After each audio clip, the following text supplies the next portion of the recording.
আসসালামু আলাইকুম। সুপ্রিয় শিক্ষার্থীবৃন্দ, সবাইকে ইকরা কমার্স কোচিংয়ের পক্ষ থেকে জানাই শুভেচ্ছা।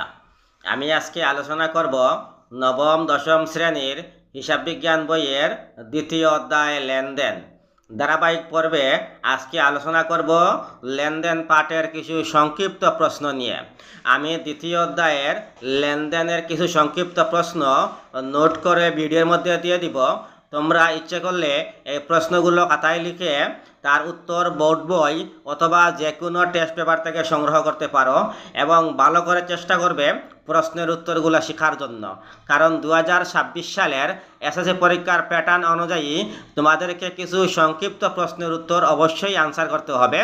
যেমন দ্বিতীয় অধ্যায় থেকে আমি কিছু গুরুত্বপূর্ণ প্রশ্ন যদি বলি যে লেনদেন কি, লেনদেন কত প্রকার ও কী কী, লেনদেনের বৈশিষ্ট্য কয়টি ও কী কী, প্রত্যেক লেনদেন ঘটনা কিন্তু প্রত্যেক ঘটনা লেনদেন নয়, ব্যাখ্যা করো বা যুক্তি দাও। এটা খুবই গুরুত্বপূর্ণ একটা প্রশ্নের উত্তর।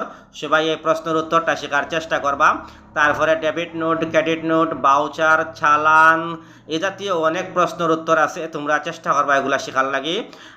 দোয়া রইল সবার জন্য। আশা করছি সবাই পড়ালেখায় মনোযোগী হবে, কারণ 2026 সালের পরীক্ষার্থীরা সামনে নির্বাচন, তারপরে রমজান মাস পরে কিছু সময় পাইবা, হয়তো প্রস্তুতি নেওয়ার সময়টুকু সেরকম পাইবা না।